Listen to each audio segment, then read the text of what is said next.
My name is Matthew. Obviously, we've been chatting, but it's good to put a face with the name. Yeah, you too. Well, we'll try to jump in and just to conserve your time, and we'll just see how many of these questions we kind of get through within the a lot of time. Yeah, sounds great. So can you tell me what does a normal workday look like for you, if there even is a normal workday? Aha. Yeah, there really isn't. Every day is kind of random based on, fires that need to be put out or remarketing things that need to be done because, of course, I'm wearing lots of different hats. Yep. But I try most of the time, I try to do a morning routine and evening routine that doesn't change. And the morning routine is typically, when I wake up, I've got this ring here where I can check my sleep, see my recovery, and see if I'm ready for the day. So I have to turn my phone on because the phone is in airplane mode because I put it in airplane mode when I'm sleeping. So of course I turn that airplane mode off, and the reason I have it in airplane mode is so it's not the radio's off, so it's not sending EMFs that could disturb my sleep. So turn back on, check the aura, and then of course any emergency texts will come in at the same time from trainers and things, fires to put out from any employees. But that's rare, which is great. And then I'll also check my schedule just to make sure that I know what my day looks like and that, any early morning things, I'm going to be ready for. Then I'll make coffee, have devotions with my wife, and then I'll pick a person, at least one person to send gratitude to. So of course, that's great for them. It's also a brain training exercise for me, and it helps put me in my zone. And then I'm a lot more productive. My attitude's better. And then I've got this gizmo that's called a Muse headset. And so it hooks around the ears, goes around the front, and it measures brain waves. And then I have another gizmo from HeartMath, coherence trainer, that clips to my earlobe. And so I put myself in that and then do meditation. And those help me get a lot more benefit from meditation. So it's kind of like meditation on steroids. So since my schedule is so packed, it only takes me 5 to 7 minutes, and I'm getting an hour or two of meditation benefit in that time because I'm getting this instant biofeedback from the apps that drive these gizmos. And then I put my watch on because my watch is Bluetooth to my phone. And so, it gets texts and things, and I don't want to be interrupted while I'm doing all those things before that. So I don't put the watch on so I'm not distracted. Mm-hmm. And that just helps me start my day. And then I'm checking emails and doing random things throughout the day, manager stuff, the XGym app stuff, research, blogging, videos, training, all that stuff. And then the end of my day, around 7 p.m. ish, I'll put my red glasses on, which are blue blockers and green blockers, which helps my parasympathetic nervous system cool down and wind down. Through the day when I'm on screens, unless it's something like this where it's a podcast or something, I will put on my other just straight blue blockers. But at night, it'll be the blue and green blockers. And then again, I'll send gratitude to someone. So that might be a text, that might be just my wife, that might be an email, nothing big, just, shoot something out. And then back to the Muse coherence combination. And then at 8 p.m., all screens are off. So no phones, no tablets, no computers, no screens, period. And then I handwrite my big rock for tomorrow, the one thing that I need to get done, top priority. So if everything else needs to be pushed aside because fires to put out, then at least I've got that one big rock done, which I'll start with first the next day. Then I'll set my alarm on my phone if I need to wake up at a certain time, and then put it in airplane mode. So it's a long answer to a short question, but Yeah. that's typically what it is. I think that's so great. I actually just read a study that was talking about the power of gratitude, and on the opposite side, complaining, and how, kind of like what you were saying, complaining kind of rewires your brain almost Yep, to be depressed and have anxiety and things like that. Whereas the opposite is true with gratitude. When you're programming your mind to be thankful, you're not only, it's not only for the other person, but like you said, it's actually, it's helpful for your own physiology as well. So I think absolutely. that's super super powerful. Yeah. And Um, even for, because some people have problems because their brain has been programmed, like you just mentioned, the other direction. It's hard for them to think of things to be mm, grateful. But in this country, all that somebody has to do if they're in a block is just open their eyes and look around the room, yeah, because we are so much better off than 9.9% or 9.9 out of 10 people in this world. And 8 out of 10 people on this planet would literally give their right arm to trade places with us. yeah, They would have it chopped off to trade places with us. We have it so good. yeah, And so it's just easy. But, once it gets hard for somebody, it's just indicator that, they're spending too much time on Facebook looking at everyone else's fake lives, and, yes, and complaining about their own life when it's really amazing. We have so many first world problems. And with my clients and my friends, somebody will come back and they'll start complaining about something. And then I'll just throw it out there. Wow, that's a I'll just mention something about it being a first world problem in different ways depending on the person, and we just end up laughing. yep. It's like, why are we even talking about this when we have it so good here? It's easy to forget sometimes. You kind of lose sight of that. Yeah. So, and I think you mentioned some of these that could fit into this next questions category, but I don't know if you want to add anything to it. But do you have a, maybe work related, or even it could be personal, but a best shortcut or kind of life hack that, uh, kind of a nugget of something you can pass along or do pass along to people regularly? Yeah, and you nailed it. It's gratitude. So that's the number one. I mean, I have lots of hacks, and I'm a biohacker, and I've got my little. I'll show you my little gadget box here. My Oh yeah, Pelican box. My favorite biohack gear in it. But you don't really need all that stuff. It's just, it gets down to gratitude, and that's the most powerful number one favorite shortcut or life hack. okay, yeah, that's great. Yeah, I think that's something like you said. It's something that everyone can implement. Like you can stop and just take like 30 seconds and just think of something you're thankful, or think of someone you're thankful for, and just express Yeah, that. So, right. and as I was, I've obviously heard of what you do a little bit through Jeff and some of the other team members at exercise.com. But as I was looking into kind of what you do at your gym and kind of what makes the difference, I noticed that um, a lot of it seemed very science and research driven, and kind of mentioning some of the biohacking. So tell us a little bit more about maybe your niche and kind of what your advantage is and what makes X Gym kind of stand out. Yeah. So the main thing is just time. We just take less time for our training sessions and our workout style based on, because of the methodology that I invented. So it only takes 21 minutes, and it's just twice a week.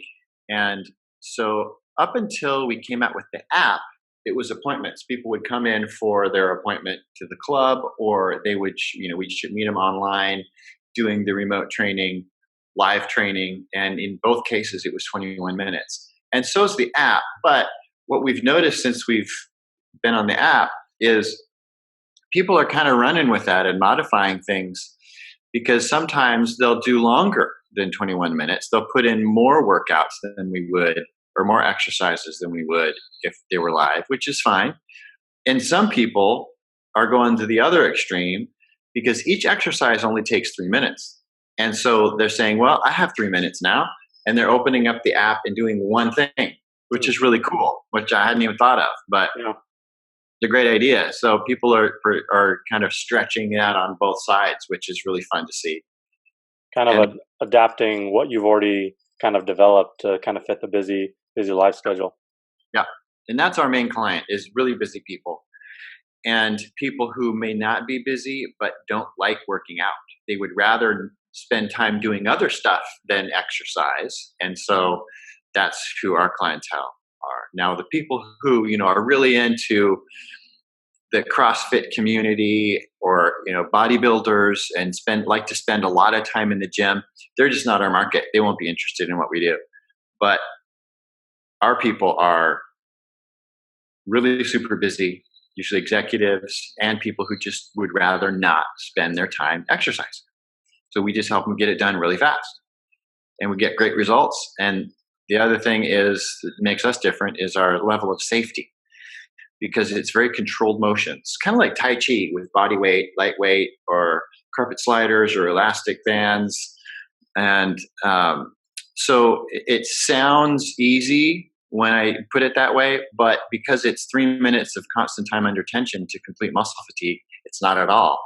So it's high intensity training, but it's also safe. Whereas those two words don't typically go together with traditional training. If it's high intensity, it's also dangerous, but Yeah. not the case with our methodology. And has that always been your niche from the very start? Like, did you know, like, I want to help busy people, exercise, or is that something you developed um, as you kind of built your business? Yeah. And it started back when I was in college, getting my degree in exercise science. And so then I graduated, and most of my clients were out of their homes. And I was an in home trainer for about 10 years, and they were also my guinea pigs. So I was reading their research in exercise science and experimenting with them based on what I was reading, that research. And so the experiments kept getting shorter because the effectiveness kept going up because of this great research study I was finding. And so it ended up being 20 minutes twice a week. And so of course it's getting shorter and they're getting more enthusiastic and it's fun to do new stuff and try things. And so they're telling all their friends and everything. And so I got to the point where I had to scale myself. So I opened up the X Gym in 98 and then app last year. So we're going strong. We started the online training last year too. So, some really great growth experiences for us lately, especially. And it's just been, me studying the research and experimenting with clients and trying out new stuff and doing what works. So I'm still spending a couple hours a day on the research, making sure that we're on the front and we're doing the best stuff and the safest stuff and constantly improving and evolving. Yeah, I think having that growth mindset is unique. Not all businesses do that.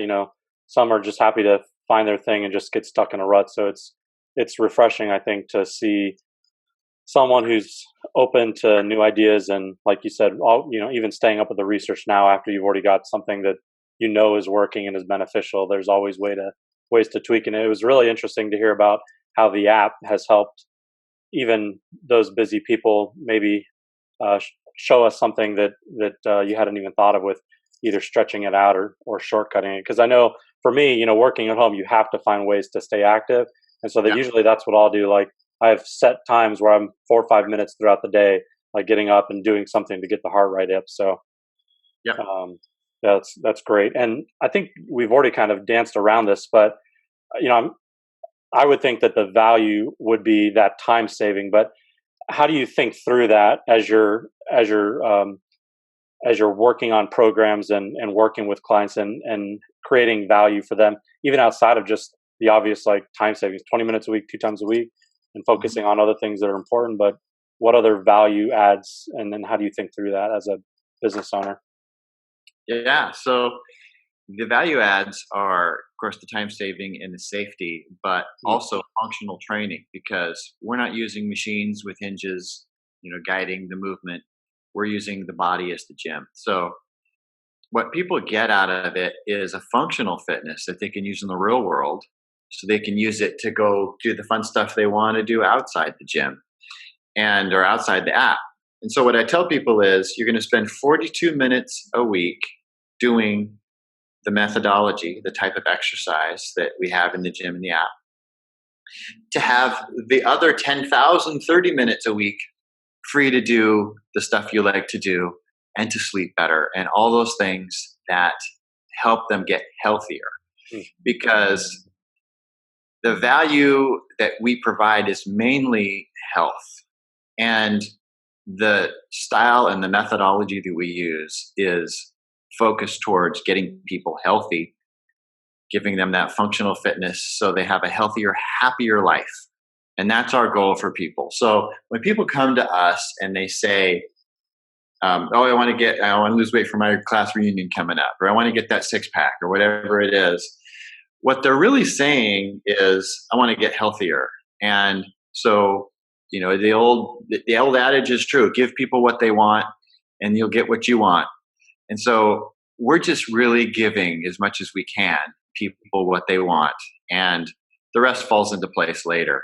But we just want to help as many people as we can. And now with the app, we're more scalable because we're worldwide now. And so we can spread the love and spread the health, and we're helping people get off their medications. We're helping people lose weight, of course, but with health as the main goal, then the other stuff happens automatically. So as people get healthier, they lose weight without really thinking about it or focusing on it. It just happens because healthy bodies don't have a whole bunch of extra weight on them.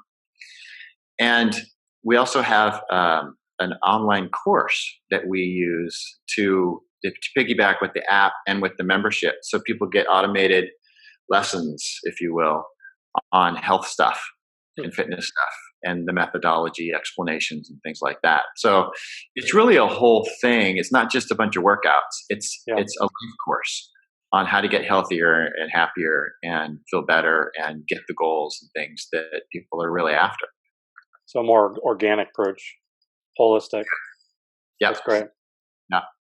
And what would you say is the intersection between hard work and success? Probably automation, passive automated streams of income, because I'm trying to get to the point and continuously working towards the point where I can be working on the business, more on the business and less in the business. And automation is really the key to that. Yeah. And of course, the app is a huge step in that direction. But success, I guess if I were to define success, it would be just helping more people, because that's where I get my motivation is, when I get an email from somebody. I just tweeted one out or Instagrammed one yesterday. Let me open it up. This is a member. She's 81 years young. Wow. She's an online client. That's and awesome. She does the app too, and we can't hook up online. But here's what she said. She says, I just love being able to carry a full basket of wet laundry up the basement stairs and hang it out to dry, to haul the lawnmower around the yard, to lift my set of stainless steel pots from the lower cupboard to the counter, and to twist the frozen lid off my Ninja food processor. Plus, go for a 6-mile hike with my 50-year-old daughters and not cause them to slow their pace. X-Gym makes that all possible. I'm grateful and a lover of an active life. Love ya and your fabulous trainers. So just stuff like that just really juices me and motivates me. And I just want to do more of that with more people. Yeah, I'm glad you defined success. I think that was really good. And I think that quote especially just shows what a big impact on someone's just data. Like for her, it's just the day-to-day stuff. Like she's able to do all the things she loves, be with the people she loves because of it. So that goes back to that holistic approach that I think you mentioned that you take. So, right. People come to me with a less than holistic approach, or like the 6-pack example I gave you. I want to get shredded in 6-pack. And so my response is, great. That's a fun goal. So let's get you healthy and see if that happens. Because some people, when they reach optimal health, aren't meant to have a 6-pack. Right. And that's okay. Because optimal health is the main thing, and that's the goal. And if somebody who isn't meant to have a 6-pack ends up getting one, they're probably doing extra things that aren't healthy. So they may look healthy, but it's not for everybody. So we're just counseling people and working with people on, what that really means and how that feels. Hmm. Yeah, that's a good point. Different body types, different people. Mm. So, and then you've talked a lot about kind of your goals with automating things and being able to help people. But if you could give someone just one tip for growing their business or managing, you talked about your trainers and having to put out fires sometimes and stuff like that. If there was one thing you could tell someone that's just getting started down that road, what would it be? Um, I would say as far as if you have staff, people that work for you, I would recommend just give them as much autonomy as they want, but with enough direction so they know where it's all headed, especially with the why. Because especially the millennial generations need to know why they're showing up every day for work. There has to be some sort of a mission that they're all working towards and accomplishing as a team. And but yet and I mentioned millennials because in this industry that's mostly the workforce now. Mm. Um, and they also want autonomy, because they want to be able to make their own decisions and stuff too. So a micromanager doesn't work for that generation, but yet they need enough direction so they know what to do and when to do it. So I guess that's a broad range and big topics, but the bottom line is, and it's the same case for millennials, X Gen, whatever generation.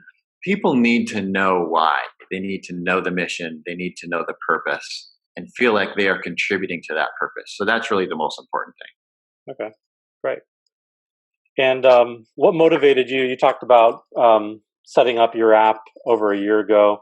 If people, we already kind of mentioned at the start, but if people don't know, you're using the exercise software to have your own custom branded app and kind of move some of your business online and deliver and stuff like that. So, what initially motivated you to even look online to grow parts of your business? Just to get more scalable and help more people. So, with the gym business in the Seattle area that I'm in now, the gym number of gyms have exploded in the last 3 or 4 years. And so we're crowding each other out now. It used to be that each gym, like 5 years ago, each gym had a 10-mile radius to draw from. Now it's two. Oh wow! So way smaller. And I just needed to increase that radius. So now it's with the app and online training, it's global.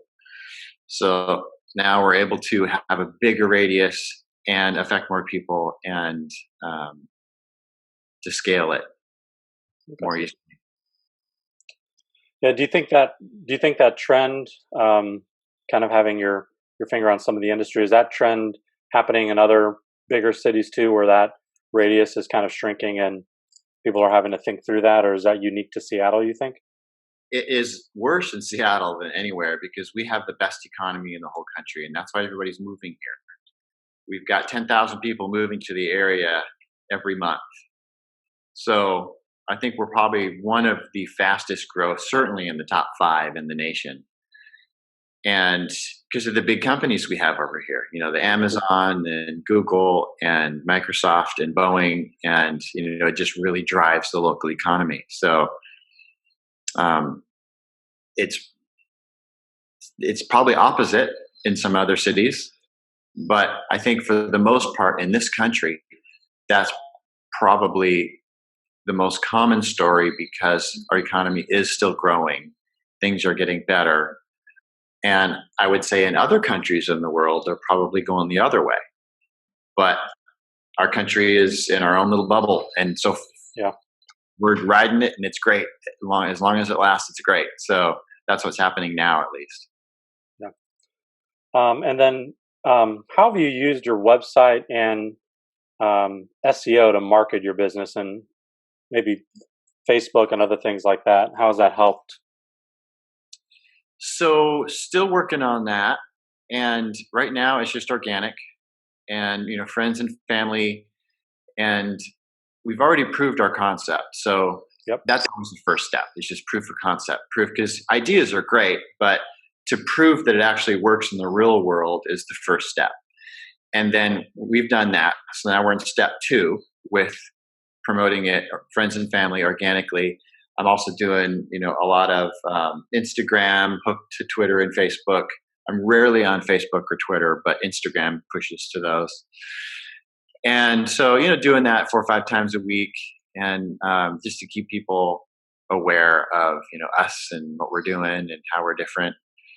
And then probably the next step would be for the app, Facebook ads. So what I've noticed is with a big ticket item like personal training, Facebook advertising doesn't work. It's just too big of a cost, a line item for the demographic that uses Facebook. And personal training is very personal. And so that's why personal referrals are the best source. But the app is a different story, different price point, and it's not, one-on-one as personal. So I will try Facebook advertising for that product pretty soon here. Yeah, that's great.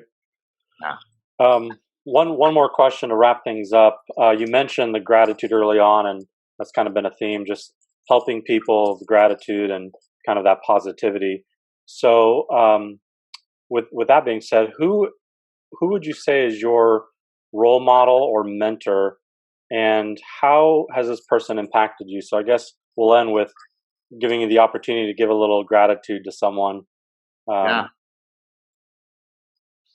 Gosh, it has to be 2 people pop into my head right away. My dad, who is just the most amazing giver person, and his just fascination with other people and interest in other people's lives is contagious. And so that's something that I've learned from him, and probably the most valuable skill in life is just being able to connect with people and be truly interested in them as a person. And then my wife, Bev, has just so much energy and so much great advice and love. And I just can't say enough amazing things about how she makes me feel and motivates me to just be a better person. So those would be the top 2. That's awesome. Well, thank you for sharing that. Again, it was great to talk. I loved hearing your story, and appreciate a lot of the things that you emphasize with the gratitude and just taking time. Even just hearing your morning and afternoon routines and winding down and just being present and stuff like that was fantastic. I think it's definitely an emphasis it's a struggle for a lot of people these days. So you're right. So yeah, that's all I've got. If you need anything else from me ever, we're really going to make a concerted effort on the new site. We just today or late last night we redesigned the site, and so we'll be trying to share a lot of content that's helpful for people, and kind of like what you said, just focusing on people as people and sharing good stuff to help people scale their business and do well, and share experts and that sort of stuff. So if there's ever a way we can serve you guys in that, don't hesitate to reach out and let me know as well. Love it. Thank you. All right. Thanks, PJ. Have a good one. Thanks. You too. Okay, bye-bye.